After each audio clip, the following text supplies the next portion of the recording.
Hello friends, welcome back to my channel. আশা করি তোমরা সবাই ভালো আছো।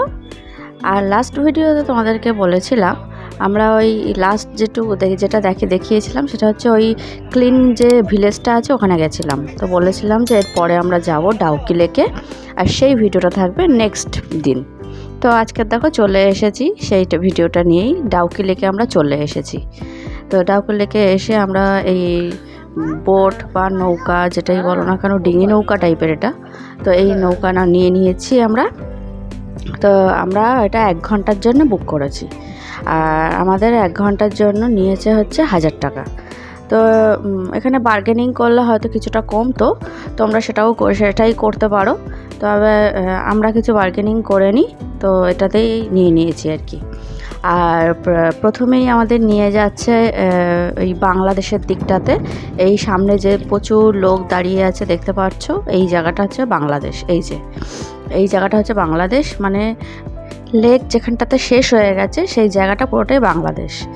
ওইখানটাতেও নামা যায়, কোনো অসুবিধা নেই। ওখানটাতে নেমেও ছবি টবি তোলা যায়। প্রচুর লোক নেমে ছবি টবি তুলছে, কিন্তু আমরা নামিনি। তার কারণ ওই জায়গাটায় নেমে কোনো লাভ নেই। যে জায়গাটা থেকে জলটা আসছে সেই জায়গাটাতে গিয়ে নামবো। যে জায়গাটাতে একদম সরু যে জায়গাটা, যেখানটাতে তোমার জলের নিচটা পুরো দেখা যায়, জলের নিচের যেটা আজকে আর কি ডাউকি লেকের মেন জিনিস, যেটা যে জলের তলাটায় যে পাথর টাথর যে জিনিসগুলো রয়েছে সেগুলো সবটাই দেখা যায়, একদম ক্লিন ওয়াটার যেটা বলে সেই জিনিসটা। তো সেই জায়গাটাতেই আমরা যাচ্ছি। কিন্তু সেই জায়গাটাতে গিয়ে আমরা আজকের যে ওই ক্লিন যে ওয়াটার সেটা কিন্তু দেখতে পাইনি, মানে জলের তলায় কিছু দেখতে পাইনি। আজকের জলটা খুবই মানে ঘন ছিল, মানে হালকা ছিল না। যে দেখো জলের রঙটা দেখে বুঝতে পারছো, খুব ডিপ জলের রঙটা। যখন জলটা হালকা থাকে একদম তখন হচ্ছে ওই জলের নিচটা দেখা যায়। আর সেইটা দেখা যায় শুধুমাত্র ওই সেপ্টেম্বর অক্টোবর মাস, ওই সময়টাতেই। কারণ ওই যারা নৌকা চালাচ্ছে তারাই আমাদেরকে বললো এই সময় তো বর্ষা পড়ে গেছে, দেখো আকাশে কেরম মেঘ, প্রতিদিনই প্রায় বৃষ্টি হচ্ছে আর সেই জলগুলো আসছে। তো সেই জন্য জল নোংরা আর জলটা ভারী আর একটু ঘোলাটে টাইপের জলটা, সেই জন্য জলের নিচ এই সময় দেখা যায় না। দেখা যায় একমাত্র সেপ্টেম্বর আর অক্টোবর মাসটাতেই, বা শীতের সময়ও হয়তো দেখা যায়। তবে সেপ্টেম্বর অক্টোবর থেকে দেখা শুরু হয় আর কি, তার আগে পর্যন্ত দেখা যায় না। আমাদেরকে সেটাই বললো। তো তবুও দেখা যাক, তবু ওই জায়গাটা তো ভীষণ সুন্দর, সেই জন্য ওই জায়গাটাতেই যাচ্ছি আমরা। আর ওই জায়গাটাতে গিয়েই আমরা নামবো যেখান থেকে জলটা আসছে। তো সেই জন্যই আমরা বাংলাদেশের মধ্যে আমরা আর নামিনি। তো দেখতে থাকো ভিডিওটা।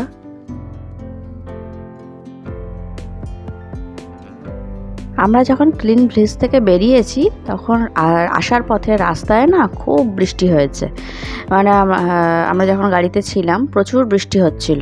তো আমরা ভাবলাম যে কী হবে, বৃষ্টি ডাউকি লেকেও যদি বৃষ্টি হয় তাহলে তো আমাদের আর বোটিংটাই করা হবে না। ডাউকি লেকের মেন জিনিসই হচ্ছে এই বোটিংটা। প্রচণ্ড ভালো লাগে। যারা মেঘালয় যারা যাবে, শিলং যারা যাবে, তারা কিন্তু অবশ্যই ডাউকি লেকটা অবশ্যই ভিজিট করবে। ভীষণ সুন্দর জায়গা, মন ভরে যাবে একদম। শুধু যে ডাউকি লেক সেটা বলবো না আমি, অবশ্যই মানে মেঘালয়ের প্রতিটা জায়গা ভীষণ ভীষণ সুন্দর, যেটা কোনোদিন মুখে বলে বোঝানো যাবে না, ভীষণ সুন্দর। তো আমরা দেখো চলে এসেছি প্রায়, দেখো জল ওখান থেকে আসছে। তো এই জায়গাটাতেই আমরা আসতে চেয়েছিলাম, তো আমরা চলেও এসেছি প্রায়। এই জায়গাটায় জলের এত স্রোত যে নৌকাটাকে যে ধারে নিয়ে যাবে সেইটা নিয়ে যেতে পারছিল না। ওদের 2জন মাঝি ছিল আমাদের, তো সেটা কিন্তু বেশ অসুবিধা হচ্ছিল ওদের। তো আমাদের নৌকায় কিন্তু 2জন মাঝি ছিল, কিন্তু বাকি সব নৌকাতেই আমরা মোটামুটি দেখছিলাম 1জন করেই মাঝি আছে। তো আমাদের যেহেতু 1000 টাকা, সেই জন্যই আমাদের 2জন মাঝি ছিল, আর 2জন মাঝি ছিল বলেই কিন্তু আমরা খুব তাড়াতাড়ি চলে এসেছি। কারণ যেহেতু দুজনে মিলেই দাঁড়বাই ছিল, সেই জন্য খুব স্বাভাবিক তাড়াতাড়ি চলে আসতে পেরেছি আমরা এই জায়গাটাতে। তাই এই জায়গাটা আমরা অনেকক্ষণ টাইম কাটাতে পেরেছিলাম। কিন্তু যখনই একজন ডিঙি থাকবে তখনই নৌকাটা চালাতে সময় লাগবে, আসতে দেরি হবে। তো স্বাভাবিক তোমাকে 1 ঘন্টা টাইমের মধ্যে আবার ফেরতও যেতে হবে। তো তোমার এইখানটাতে বেশিক্ষণ টাইম তোমরা কাটাতে পারবে না। তো আমরা কিন্তু এখানে প্রচুর টাইম কাটিয়েছিলাম, মানে প্রায় 35 মিনিট মতন। প্রচুর ছবি তুলেছি, ভিডিও করেছি, আর জায়গাটাকে খুব সুন্দরভাবে দেখেছি। ভীষণ ভালো লেগেছে আমাদের। আর এই পাথরগুলো না কিন্তু খুব রিস্কি, এই জায়গাটাতে হাঁটাটা খুব সাবধানে হাঁটতে হয়, কারণ সব গোল পাথর পড়ে আছে দেখছো। আমি না একটা ছোট্ট একটা পাথর এখান থেকে নিয়েও এসেছি, ইচ্ছা ছিল আরও একটা আনার, কিন্তু আর সেরকম ছোট সুন্দর খুঁজে পাইনি। তো যাই হোক, দেখছো তো পাথরগুলো খুব বড় বড়, আর সবাই খুব সাবধানেই হেঁটে আসছে। আমরাও খুব সাবধানেই হেঁটে গেছি, কারণ একটা পাথরের মধ্যে আর একটা পাথর একসঙ্গে এমনভাবে রয়েছে, ভেতরে যদি পাটা ঢুকে যায় তাহলে পাটা একদমই ভেঙে যাবে। তো দেখো, তোমাদেরকে যে বলছিলাম যে কি সুন্দর জায়গাটা, দেখেছো তো। তো যাই হোক, আমাদের কিন্তু ওই জায়গাটাতে ঘোরা হয়ে গেছে, ছবি টবি তোলা, ভিডিও করা সবটাই কমপ্লিট হয়ে গেছে। তো আমরা এবার ফিরে যাচ্ছি। তো ফিরে যাওয়ার সময়টা তো একটুখানি শেয়ার করে দিলাম। এই ব্রিজটাতে খুব ইচ্ছা ছিল যাওয়ার, কিন্তু তখন আস্তে আস্তে করে আলো কমে যাচ্ছিল, আর বৃষ্টি পড়া শুরু হয়ে গেছিলো। আমরা যে ভয়টা পাচ্ছিলাম বৃষ্টি হবে, তো আমরা যতক্ষণ লেকের ভিতরে ছিলাম ততক্ষণ বৃষ্টি হয়নি, কিন্তু লেকের বাইরে যখন লেক থেকে যখন উপরের দিকে উঠতে শুরু করেছি তখন বৃষ্টি পড়া শুরু হয়ে গেছে। তো ওই জন্য আর যাওয়া হয়নি, কারণ বৃষ্টি একদম ঝমঝমিয়ে চলে আসবে, বেশি সময় লাগে না ঝমঝমিয়ে আসতে। তো যাই হোক, গুড মর্নিং ফ্রেন্ডস। আজ হচ্ছে নেক্সট ডে, আজ হলো শনিবার।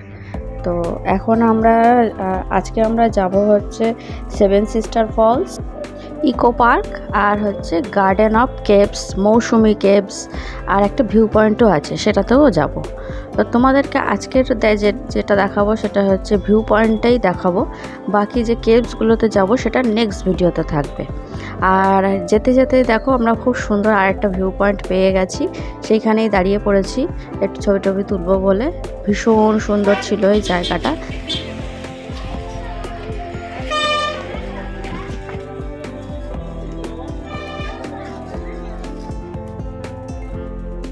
ভিউ পয়েন্টে নেমে আমাদের ছবি টবি তোলা হয়ে গেছে। তো আমরা আবার যাচ্ছি আমাদের গন্তব্য যেখানে এখন। তো সেখানেই যেতে যেতে দেখো, রাস্তায় এই সিনারিগুলো দেখতে পেলাম, এত ভালো লাগছিল যে ভাবলাম তোমাদের সাথেও একটু শেয়ার করি। তবু ভালো করে শেয়ার করা গেল না, এই যে ব্যারিকেডটা আছে সেই জন্য দেখা যাচ্ছে না খুব একটা ভালো। কিন্তু এই জিনিসটাই আমরা যেখানে ভিউ পয়েন্ট যেখানে যাচ্ছি সেখান থেকে তোমাদেরকে দেখাতে পারবো। আমরা এতটাই উঁচুতে উঠবো যে পুরো জায়গাটা খুব সুন্দরভাবে দেখা যাবে। দেখো, এই যে ভিউ পয়েন্টের নামটা এখানে লেখা আছে, এইটাই সেই ভিউ পয়েন্ট। তো আমরা এখন ওপরের দিকে উঠবো। জায়গাটা ভীষণ সুন্দর, মানে আমি প্রতিটা জায়গায় যাচ্ছি আর তোমাদেরকে বলছি জায়গাগুলো ভীষণ সুন্দর, সত্যিই ভীষণ সুন্দর। নিজের চোখে না দেখলে বোঝা যাবে না। তবে হ্যাঁ, প্রচুর কিন্তু কষ্ট হচ্ছে, কারণ প্রতিটা ভিউ পয়েন্ট বা প্রতিটা জিনিস দেখতে গেলে তোমাকে অনেকটাই সিঁড়ি ওপরে উঠতে হচ্ছে সব জায়গাতেই। তো প্রচণ্ড কষ্ট হবে, পাটাগুলো একটু ব্যথা হবে, ওইটুকু তো করতেই হবে কিছু ভালো কিছু পেতে গেলে, তাই না? তো যাই হোক, আমরা দেখো চলে এসেছি। আর এখানটাতে একটা ছোট্ট মতন একটা লেক টাইপের ছিল, আর জলটা না নিচের দিকে নামছিল। তোমাদেরকে এইবারে আমরা দেখাবো। দেখেছো, যে বলছিলাম যে পাহাড়ের যে জায়গাগুলো তোমরা দেখতে পাবে ওপর থেকে, সেগুলো দেখতে পাচ্ছ। কি সুন্দর পাহাড়ের কালারগুলো, অসাধারণ লাগছিল। তো এই দেখো, জলটা এই যে নামছে। তো যাই হোক, আজকের ভিডিওটা তাহলে এইটুকুই। দেখা হবে আবার নেক্সট ভিডিওতে। আজকে ভিডিওটা ভালো লাগলে আমার চ্যানেলটা অবশ্যই সাবস্ক্রাইব করে দিও। তাহলে আজকের মতন টাটা।